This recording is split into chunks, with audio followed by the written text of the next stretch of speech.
আমি প্রথমে বলবো, আমি প্রোগ্রাম করেছিলাম বন্দরে আওয়ামী লীগ নেতাদের নেতৃত্বে সেদিন গিয়েছিলাম। সেই একটি প্রোগ্রামের পরে আপনারা বন্দরে বিভিন্ন ওয়ার্ডে প্রোগ্রাম দিয়েছেন। সেই প্রোগ্রামে আপনারা স্বাধীনতা বিবর্জিত বক্তব্য দিয়েছেন। আমি এখানে বক্তারা বক্তব্য সেগুলো দিয়েছে, সেদিকে আমি যাবো না। আমি শুধু একটি কথাই বলবো, আওয়ামী লীগ একটি গণতান্ত্রিক দল, এখানে একটি ডিসিপ্লিন দল, সে দলে গঠনক্রমে সবকিছু করতে হবে। আপনারা আর 4 দিবস শ্রাবণ মাস, এই শ্রাবণ মাসে যেভাবে আকাশ হয়, যেমন বৃষ্টি আসবে আবার চলে যাবে, এইভাবে আপনারা সংকলন করছেন। এই সংকলনের মূল্য হবে না শেখ হাসিনার কাছে। মনে রাখবেন, বঙ্গবন্ধু কন্যা শেখ হাসিনা অত্যন্ত তীক্ষ্ণ বুদ্ধি সম্পন্ন একজন রাষ্ট্রনায়ক। আজকে পৃথিবীর মানচিত্র নেতৃত্ব দিয়েছেন বঙ্গবন্ধু কন্যা শেখ হাসিনা। শেখ হাসিনার নেতৃত্বে বাংলাদেশের পতাকা পথ করে উড়ে বেড়াচ্ছে সারা বিশ্বে। উনি চীনের আমন্ত্রণে, চীনের রাষ্ট্রনায়কের আমন্ত্রণে চীনে আছে, হয়তো কালকে চলে আসবেন। আজকে এখানে উপস্থিত হয়েছেন, আপনারা ইতিহাস জানেন না। কিছু কথা বলবো আজকে আপনাদের মাঝে। অতীত অনেকেই জানেন না, কারণ এখানে অনেকেই 30 বছরের নিচে আছেন। আমি 1995 সালে একটি মামলায় কনভিকশন হয়, সেটা যদি আমি গণনা করি, 30 বছর অতিক্রম করেছি আমি আমার জেল জীবন থেকে শুরু করে আজকে পর্যন্ত। এর আগে 1994 সালে আমার বিরুদ্ধে 5টি মামলা হয়। আমি 1991 সাল থেকে রাজপথে পদার্পণ করি। আমার বাবা যখন আওয়ামী লীগের সাধারণ সম্পাদক, তার নেতৃত্বে যখন দলগত নেতৃত্ব হয়, সেই সময় থেকে আমি রাজপথে আসি, আর এখন আসি, ভবিষ্যতে থাকবো। আমারও যে পর্যন্ত এই দেহে প্রাণ আছে, যতদিন প্রাণ আছে, বঙ্গবন্ধু শেখ মুজিবের আদর্শের সৈনিক হিসাবে, বঙ্গবন্ধু কন্যা শেখ হাসিনার কর্মী হিসাবে রাজপথে যেভাবে ছিলাম, আজকেও থাকবো। সাথে বন্ধুগণ, আমাদের সভাপতি সাধারণ সম্পাদকের বিরুদ্ধে আমার কোন অভিযোগ নাই। এখানে বিভিন্ন ওয়ার্ডের সভাপতি সাধারণ সম্পাদক বক্তব্য দিয়েছেন, কিভাবে কমিটি হয়েছে, কিভাবে কমিটি করা হয়েছে। আমি শুধু সেগুলি বলবো, কারণ এই গঠনতান্ত্রিক দলে যেদিন অগঠনতান্ত্রিক কোনো কাজ হয়, এটার প্রতিবাদের দায়িত্ব যারা স্বচ্ছ রাজনীতি করেন, যারা শেখ হাসিনাকে নেতৃত্ব মেনে রাজনীতি করে। বঙ্গবন্ধু কন্যা শেখ হাসিনা বলেছে, যেখানে অন্যায় হবে সেখানে প্রতিবাদ করতে হবে। শেখ হাসিনার সেই কথাকে মেনে আজকে আমরা এই নেতারা এই সব প্রতিবাদ করছে। বঙ্গবন্ধু যখন বলেছেন, তোমরা আত্মসমালোচনা করো, আত্মশুদ্ধি করো, আত্ম উপলব্ধি করো, তাহলে জনগণ তোমাদের মেনে নেবে, তোমাদের শুনবে, জানবে, ভালোবাসবে। বঙ্গবন্ধুর সেই ভাষণ, সেই বক্তৃতা আমরা বুকে ধারণ করে আমরা কথা বলি। অযৌক্তিক কোন কথা আর অশালীন শিষ্টাচার বর্জিত বক্তব্য কখনো দেয়নি, সেটা আসলে নিব না।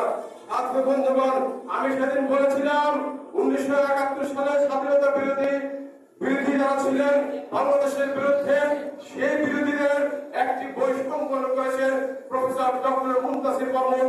তার বইতে এই নারায়ণগঞ্জের মদনগঞ্জের এসআরপির নাম আসছে, আমি সেটা জানতাম না। একদিন বীর মুক্তিযুদ্ধ আয়োজক এই শহীদ মিনা মোয়াজ্জেম হোসেন ভাই, ওনাদের এলাকার এই বীর মুক্তিযুদ্ধ আয়োজক সাহেব আমাদের বিজ্ঞান ও প্রযুক্তি বিষয়ক সম্পাদক মহানগর আওয়ামী লীগের আমার বাসায় একদিন আসতে সকালে এসে ঘুম থেকে আমাকে উঠালেন, বললেন একটা বই নিয়ে দেখালেন, এই এসআরপির ছেলে যদি 19 নম্বর আওয়ামী লীগের সভাপতি হয়, তাহলে আমি প্রধানমন্ত্রীর কাছে যাবো। এই বই নিয়ে এটা আমি মানতে পারি না। এসআক আমাদের বাড়িঘর ঘুরিয়ে দিয়েছে স্বাধীনতার সময়, তার ছেলে কি হবে আওয়ামী লীগের সভাপতি? আমি সেই কথাটা বলেছি। বীর মুক্তিযোদ্ধা আইনুল সাহেবের কথা বলেছি, তাকে যেভাবে ম্যানেজ করে তারপরে এই কমিটি করেছে। আমি বলেছি 1971 সালে বীর অনন্তরে বীর মুক্তিযোদ্ধা 80 দশকের আওয়ামী লীগ নেতা আলাউদ্দিন, সেই আলাউদ্দিন সাহেবকে হত্যা করেছেন। তারা হত্যা করেছে, সে আসামি কারা ছিল? এই আসামিদের আওয়ামী লীগের সাধারণ সম্পাদক, আওয়ামী লীগের ছেলেকে আওয়ামী লীগের সভাপতি করেছে। এটা আমার কথা না, এইটা প্রমাণিত। এই মামলা কোর্টে আছে, সেই মামলা পরিচালনা তখন করেছিলেন আমাদের অ্যাডভোকেট আসাদুজ্জামান সাহেব, যিনি জেলা লস্করের সাবেক পিপি। তিনি তখন এই মামলা পরিচালনা করেছিলেন। আমি বলেছিলাম মাননীয় সাধারণ সম্পাদক অ্যাডভোকেট সুমন সাহেব আপনাকে যথেষ্ট শ্রদ্ধা করি।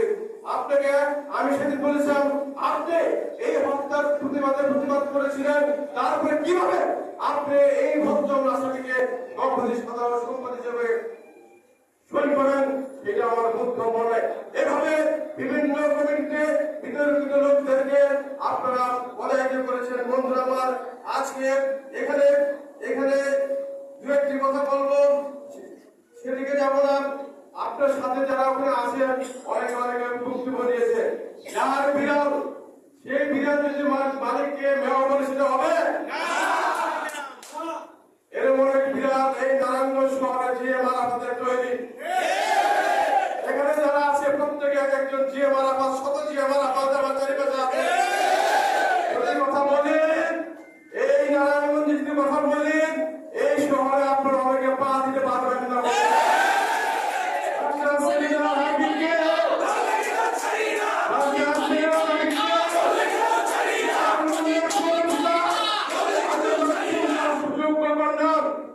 বাংলাদেশে আলোচিত মেয়র যিনি বারবার লক্ষ্য করে নির্বাচিত হয়, মাননীয় প্রধানমন্ত্রী যাকে বলেন, আমার আইভির উপর আমার আস্থা আছেন।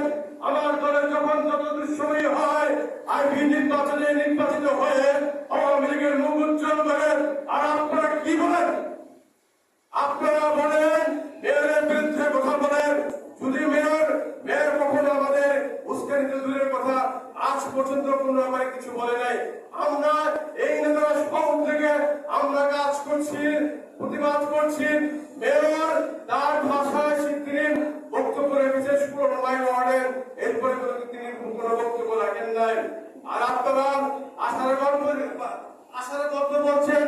এভাবে যদি একটি কথা বলি, আমরা যেসব ওয়ার্ডের বিরুদ্ধে কথা বলি, বন্ধুরা বলেন নারায়ণগঞ্জ শহরের 15 নম্বর ওয়ার্ডের 16 নম্বর ওয়ার্ডের, আমরা তো কখনো বলি নাই 18 নম্বর ওয়ার্ডে কামরুল হাসান মুন্নাকে কেন করা হয়েছে। আমরা হাসান মুন্না কবির হোসেন কমিটির বিরুদ্ধে তো বলি নাই, আমরা তো আলিম ভাইয়ের কমিটির বিরুদ্ধে বলি নাই, আমরা তো ওয়ার্ড কাউন্সিলর মনির ভাই কমিটির বিরুদ্ধে বলি নাই। এইভাবে আমাদের শহরে যেগুলো আছে 11-12 আমরা তো এর বিরুদ্ধে বলি নাই। আমরা স্পেসিফিক বলেছি নারায়ণগঞ্জ শহরে 15-16 এই কমিটি ভালো হয়নি, এখানে মূল্যায়ন করা হয়নি, ঠিকদের এখানে বয়োজ্যেষ্ঠদের অপমান করা হয়েছে, আমাদের ভূমিতে অপমান করা হয়েছে, সে কারণে আমরা প্রতিবাদ করছি। এখানে আমার কোনো ব্যক্তিগত স্বার্থ নাই। আমি আওয়ামী লীগের সাংগঠনিক সম্পাদক এখন আছি। আজকে অনেকে অনেক কথা বলেছেন, আমার রাজনৈতিক বয়স কত আমি সেটা বলি।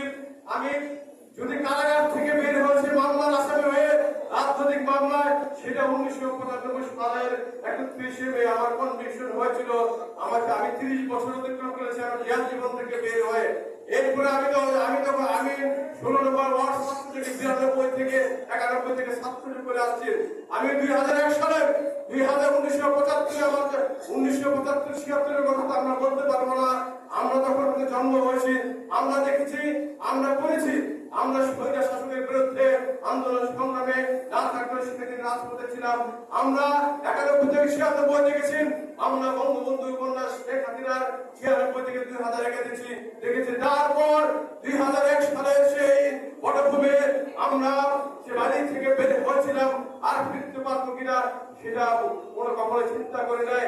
যেভাবে সারা বাংলাদেশের আওয়ামী লীগের নেতা কর্মীদের লক্ষ লক্ষ আওয়ামী লীগের নেতা কর্মীদের হত্যা করা হয়েছিল, সেই সময় পালিয়েছিলাম বাংলাদেশে প্রান্ত থেকে প্রান্তে। তারপরে অনেকদিন পরে এখানে এসেছি। বন্ধুরা আমার, 2001 সালের 1 অক্টোবর বিএনপির জামায়াতের জোট পাস করেছিল। আপনারা জিনিসটা মাথায় দিবেন, এখানে বয়স অনেক কম আছে, আপনারা মাথায় দিবেন।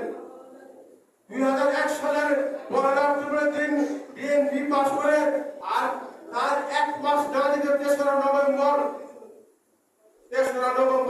এই পার্টি অফিসে তৎকালীন জেলা আওয়ামী লীগের সভাপতি অধ্যাপিকা নাজমা রহমান, আমাদের প্রয়াত নেতা জেলা আওয়ামী লীগের সাবেক সম্পাদক আব্দুল কুদ্দুস ভাই, আমরা কাজী রহমতুল্লাহ প্রয়াত হয়েছেন, তাদের নেতৃত্বে আমরা সহ আমি সহ অনেকেই আছে, আমার ভাই সাগর ইফোর এখানে আছে, যারা আছে পরিচয় সবাই আমরা এখানে দোয়া পড়ায় কি বিভীষিকাময় অবস্থায় আমাদের এখানে সশস্ত্র বিএনপি লোকেরা উপস্থিত ছিল, সেই ব্যারিকেড থেকে এখানে মৃত্যু দোয়া করেছি। 3রা নভেম্বর এই যে আমাদের সাহসের কথা জানতে চান, যখন বাংলাদেশে আসতে পারেন না, যখন নানকে ঢুকতে পারেন না, তখন আরাফাতকে ফোন দিয়েছেন।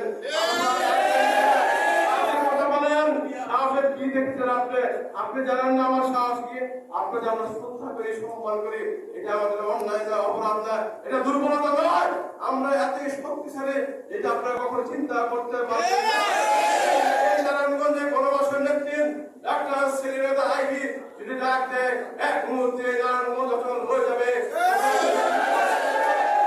বন্দর বলেন, শহর বলেন, বলেন, তিনি নারায়ণগঞ্জ সিটি কর্পোরেশনের মেয়র 27টা ওয়ার্ড নিয়ে নেতৃত্ব দেয়। একটি ওয়ার্ডে তাকে জিজ্ঞেস করেন নাই তার 16টার জন্ম সেখানে, আমাদের জন্ম যেখানে 16 নম্বর ওয়ার্ডে কমিটি করেন, তাকে জিজ্ঞাসা করেন নাই কোন সাহসে আপনারা সেই কমিটি করেছেন। এই কমিটিকে মানেন না, মানবে না। আপনি মনে রাখবেন বঙ্গবন্ধু শেখ মুজিবুর রহমান যেভাবে আন্দোলন সংগ্রামে গুটি গুটি পায়ে গেলেন, বাংলাদেশের স্বাধীনতার নেতৃত্ব দিয়ে সফল হয়েছেন। মনে রাখবেন আপনার সংখ্যায় আমরা সংখ্যায় যাই হয়, নির্দিষ্ট করে আন্দোলন সংগ্রাম করে এই দাবি আদায় হবে ইনশাআল্লাহ। আপনারা বিশ্বাস রাখেন, আস্থা রাখেন। বঙ্গবন্ধু কন্যা শেখ হাসিনার কাছে আমরা সেই দাবি জানিয়েছি, আমরা সেটা জমা দিয়েছি।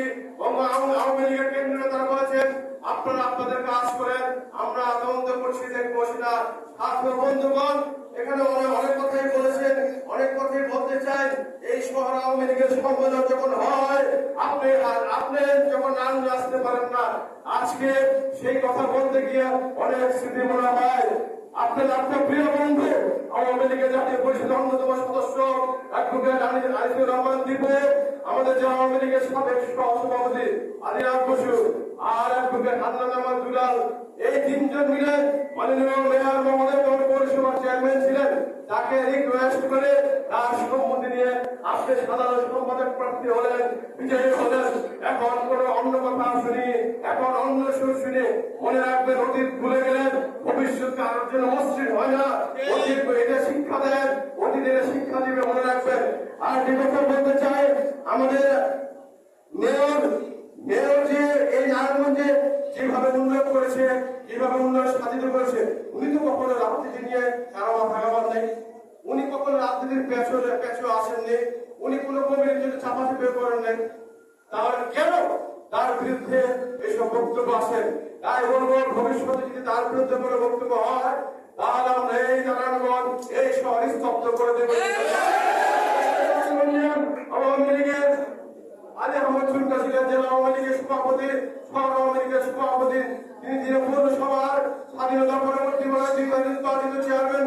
তার কন্যা 4 বার, 1 বার পৌরসভা, 3 বার সিটি কর্পোরেশন মেয়র। তাকে নিয়ে আপনি কথা বলেন, ভোট 1 বার 2 বার বরদাস্ত করা হবে না।